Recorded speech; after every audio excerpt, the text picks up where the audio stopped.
Ó, a gente tá falando aí de planejamento de vários clubes brasileiros. O Mauro César ontem, ele trouxe uma informação aqui que eu acho que tem muito peso para vários clubes aí do futebol brasileiro. O Galhardo, ele anunciou que ele não vai continuar no River. São 8 anos de trabalho, baita treinador, foi campeão de Libertadores pelo River Plate, vice-campeão de Libertadores pelo River Plate. É um cara que, muito respeitado. Foi bi, né? Campeão 2 vezes. Foi bicampeão de Libertadores. 3 finais ele fez. Ganhou a Sul-Americana, ganhou todos os títulos menos o Mundial. Todo ele ganhou. E já foi Campeonato Argentino, Copa Argentina, Supercopa Argentina, Recopa. É o maior treinador da história do River, irmão? Ah, não sei se é o maior treinador da história do River. Aí é... Eu acho que sim. Acho que supera o Labruna, acho que sim. Eu diria Você compara que... tipo o Abel, né? Assim, é bom lembrar assim, o River... 14, né? O River 2012 estava na segunda divisão, e em 2014 ganhou o Campeonato Argentino com o Ramon Dias. Aí ele assume o time. Aí ele ganha a Sul-Americana. Dali pra frente ele vence vários títulos, inclusive uma final de Libertadores contra o Boca, né? É bom lembrar, né? Isso é especial, muito especial, né? Em Madrid. Final contra o Boca, e na perda do Flamengo. Em Madrid. Né? E fez 3 finais de Libertadores. Esse ano foi um desastre, né? Porque eles fizeram contratações e tudo, mas tudo deu errado. Eu acho que é um ciclo encerrado, né? Agora, o que eles dizem lá é que ele quer ir para a Europa. Só que está no meio da temporada. Não sei se vai pintar uma oportunidade. Talvez ele tenha que aguardar um pouco mais. Ele tem os olhos arregalados pelo Barcelona. O Barcelona também não está lá essas coisas. Agora com esse empate aí com a Inter, esse 3-3 aí, está pendurado na Liga dos Campeões. Pode ser eliminado de novo e ser jogado para a Liga Europa.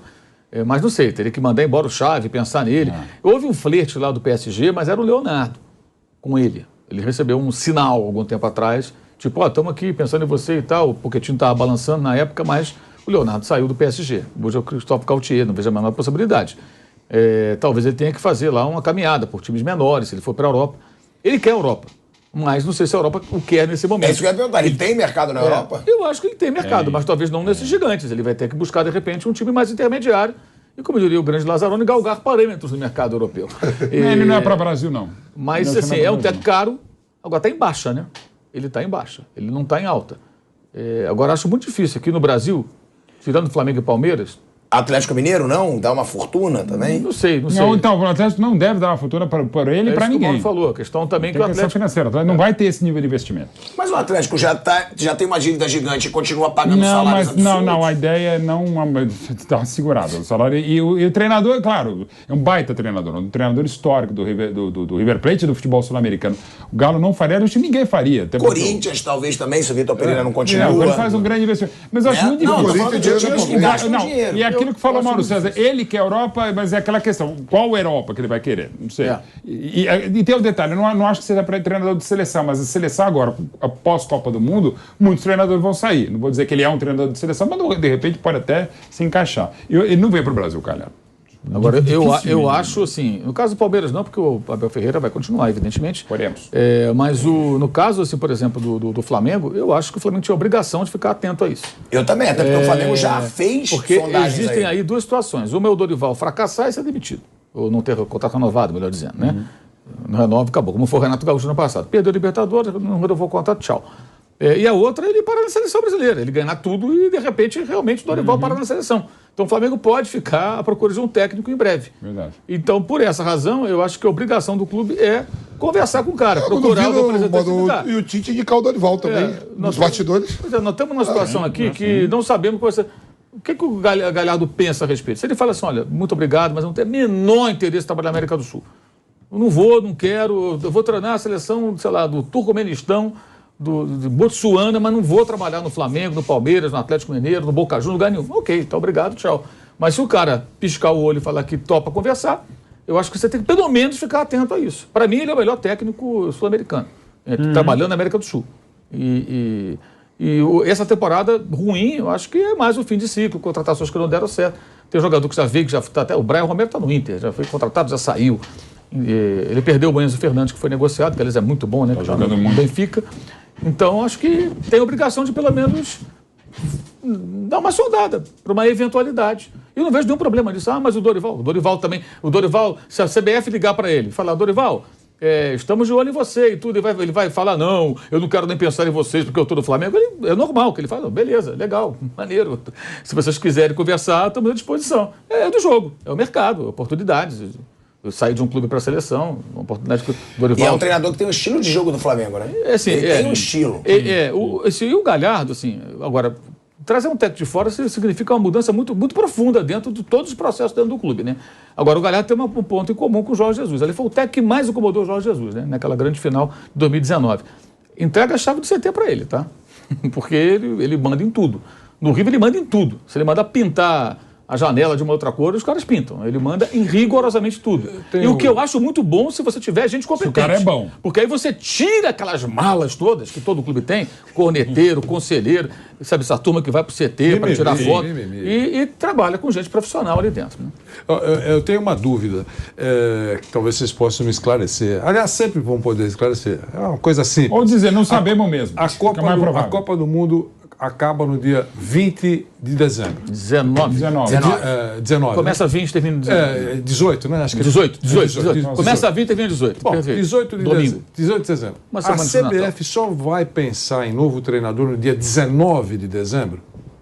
Claro, ou vocês talvez antes, o Brasil foi eliminado antes, ela começa a pode pensar e agir. É melhor pensar logo. Não, mas pensa logo na primeira fase. Eu sou um patriota e eu sei que é a pátria de chuteiras em campo e o Brasil vai estar no dia 18. Você estará de chuteiras, inclusive. Torcendo como você. Estaremos juntos. Isso não é também, né, Vamp? Isso não é a menor dúvida. Não, vocês vão parar. Isso posto. Tudo certo. Acabou a Copa, o Brasil já ergueu a taça, tá tudo certinho. Dia 19 a CBF começa a pensar no novo treinador, ou eu sou maluco em entender que ele já sabe com quem vai conversar. Já sabe, com quem vai conversar já sabe. E também não é essa cascata do presidente da CBF, eu cito 3 nomes, mas poderia citar 10. Não, ele não citou nada. Né? Ele não citou 0, na verdade. Então, eu acho que não vai acontecer como foi Dunga em 2006.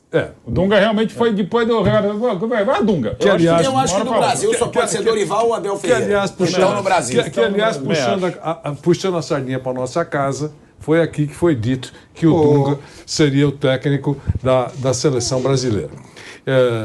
Com larga antecedência. Meu amigo Infantino lá, que é o presidente da FIFA. Então, mas eu queria saber. Foi mesmo. Já viajei com o Dunga. O senhor Edinaldo já falou com o cara. Quem vai substituir o Tite? Vocês acham? Eu acho que ele tem uns 2 ou 3 nomes e está esperando ver o que acontece. Mas ele sabe 2 ou 3 nomes. Mas ele vai ficar esperando ver o que acontece. Eu perguntei isso por causa do que falou o Paulo. Você acha que o Flamengo também não sabe que vai ficar ou não vai ficar? Vai depender do resultado? Hoje, do Brasil, Abel Ferreira... É muita falta de planejamento de todo mundo, cara. Abel Ferreira, Dorival e Vampeta. Do Brasil. Foi o cara que entrou com a taça da Copa do Brasil. Tem moral com o presidente. Estava lá o presidente da CBF, que é baiano. Depois, quando ele saiu, depois de deixar a taça, como é que ficou a moral? Mas... Não sei, mas o presidente da CBF, o Infantino, dizia: Infantino, não decepcione o povo brasileiro. Nós queremos saber com antecedência quem será o treinador da seleção. Dá para botar um VAR legal na Copa e 3 hábitos meia boca pro Brasil voltar logo, pra gente não ficar na sociedade. Em português, ele não entendia nada, mas ele balançou a cabeça e falou: ok, vamos. Não tinha falei nada, tá louco. Eu acho que os caras estão conversando, acho que já sabe.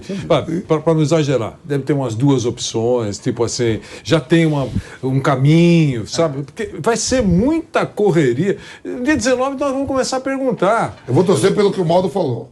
Dorival na seleção, companheiro. A torcida é uma coisa. E o Galhardo mesmo no Flamengo. Pronto, tá tudo resolvido. O Brasil sai na primeira fase, ninguém fica magoado. Que é isso? Nossa Senhora. É o quê? Você vai pra Copa, Maldo? Não, estaremos aqui na jantar. Estaremos aqui. Depois do jogo, vamos jantar.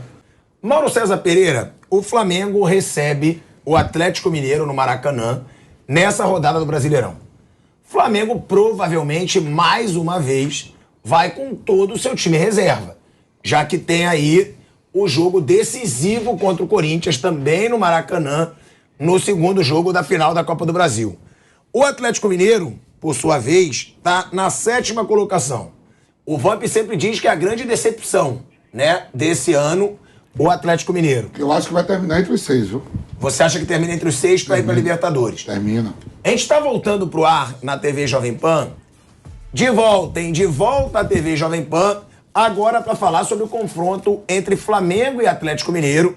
O Flamengo recebe o Atlético Mineiro no Maracanã nesse fim de semana, Agora, já pensando apenas no Corinthians. O Atlético Mineiro, por sua vez, como diz o Vamp, pensa em chegar ali no G6 para ir para a Libertadores, para entrar direto na fase de grupos. O que esperar desse jogo, Mauro? E outra, o Flamengo reserva tem decepcionado um pouco, né? O Flamengo reserva, na minha opinião, pode jogar bem melhor do que vem jogando nos últimos jogos. O reserva, né? É o time reserva. Agora, o jogo pro Atlético meio que de desespero, né? O Atlético vem de um empate contra o Ceará. Eu não tenho essa certeza, o Vampeta tem, de que vai chegar entre vocês, porque futebol que o Atlético está jogando, ganhou do Fluminense e empatou com o Ceará em casa. O Atlético é um jogo importantíssimo. Tem que vencer, tem que pontuar. O Flamengo é mais um jogo, né? Para tentar continuar ali. O Atlético Paranaense também que não está... O Atlético Paranaense só ganhou do Atlético, do Juventude, depois que ele eliminou o Palmeiras. Tem um ponto só atrás, o Atlético Mineiro. Vai estar ali a briga, né? Ele tem que chegar, mas assim, não é consistente, né? Tropeça. Enfim, e o time piorou, inclusive, depois que saiu o Mohamed, voltou o Cuca, ao invés de melhorar, piorou. Então acho que é um jogo importante para o Atlético. O Flamengo vai jogar no modo treino, quase, né? Porque mesmo os reservas, claro, alguns estão ali na expectativa de poder jogar a final. O Vidal não vai jogar o João Gomes, então, que está fora da final. Né? O Santos deve jogar, que tem jogando todas, o goleiro. A linha defensiva é a de sempre, né? Deve ser o Mateuzinho ou o Varela. Ele tem a chance de colocar o Varela para ganhar um pouco de ritmo, né? Ele deveria colocar. Porque ele pode jogar Libertadores, né? Ele pode jogar a Copa do Brasil. Exato, eu acho que ele deveria jogar com o Varela, Fabrício Bruno, Pablo e Ayrton Lucas. Aí vai ter João Gomes no meio campo. Aí pode ter Vitor Hugo, Matheus França. O Diego Ribas está suspenso, não vai jogar, né? E na frente deve ser Marinho e Cebolinha, como ele vem fazendo sempre, né? Então, assim, é um time que pode enfrentar o do Atlético, ainda mais esse Atlético tão instável, né, como tem sido. Mas é um jogo para o Flamengo mais ali, para cumprir tabela, tentar ficar ali do bolo, e o Atlético tem que aproveitar que vai jogar contra o time reserva para tentar ganhar esse jogo e recuperar pontos que ele deveria ter conquistado contra o Ceará, que é um time que briga contra o rebaixamento e o Galo não conseguiu vencer. Porque se o Atlético não for para a Libertadores no ano que vem, vai ser bem complicado, né? Se bem que pelo menos a vaga na primeira fase pelo menos pega. Mas aí jogar aquelas duas primeiras fases, o Fluminense ficou pelo caminho, né? E que Atlético vai ser no ano que vem, né? Com que jogadores, com que técnico, né? Vai ser o Cuca, a gente nunca sabe, né? Vai ser outro, como é que vai ser? Já teve essa semana a história aí do Nacho, que não pagaram ainda o Nacho, né? Tá na FIFA, um rolo danado. Não dá para entender muito o que vai acontecer com o Atlético Mineiro, não. Mas é um jogo muito esvaziado, justamente porque o Flamengo está preocupado com o Corinthians na quarta-feira e o torcedor, evidentemente, também, né? Está preocupado com o jogo de quarta-feira. Mauro, você até respondeu, né? Mas é o time reserva. Mas você não acha que o time reserva do Flamengo, por ser esse time galáctico que a gente fala, pô, a gente tem Cebolinha, a gente tem Marinho, tudo bem, não renderam nada do que era esperado por enquanto. Tem Cebolinha, tem Marinho, tem Fabrício Bruno, tem Ayrton Lucas, tem o próprio Varela, que você falou, tem muitos grandes jogadores na reserva. Você não acha que está devendo? Na minha opinião, deve um pouco melhores atuações esse time reserva. Não tem jogado com reserva, mistura o time. Contra o Inter foi o time titular, contra o Cuiabá foi o time reserva, ganhou. Tem jogos em que ele mistura os dois. E algum jogador, o Varela nem jogou, a única partida que ele jogou agora foi essa, agora contra o Cuiabá, que ele teve a chance de realmente jogar uma partida inteira e tudo mais. O Marinho é um jogador que até agora ele está muito mais pelo folclore e tudo do que pelo futebol apresentado. O Cebolinha ainda não se adaptou também. Eu acho que mais a defesa, acho que você tem ali jogadores mais consistentes. No caso do Ayrton Lucas, do Fabrício Bruno, o Vitor Hugo já jogou melhor, já teve uma fase melhor, nem tanto agora. Agora, do jogo passado, por exemplo, o Matheus França entrou muito bem, fez um gol, jogou uma boa partida, aos poucos está ganhando espaço. Eu acho até que ele vai ser não posso afirmar que vai ser, mas eu acho que ele assim, para o torcedor do Flamengo, 2 jogadores seriam interessantes para quem vai ao Maracanã, o rubro-negro que vai ao Maracanã, para ver. O Matheus França, que eu acho que vai jogar de titular, e o Varela, se for titular, para você ver um lateral em ação, do que ele é capaz, começar a conhecê-lo melhor, e esse garoto que tem tudo para ser, na próxima temporada, o reserva imediato do Arrascaeta e do Everton Ribeiro, entrando ali como meia. E mais a gente até brigando por posição do time, que é o moleque mais promissor que o Flamengo tem na base e tem só 18 anos.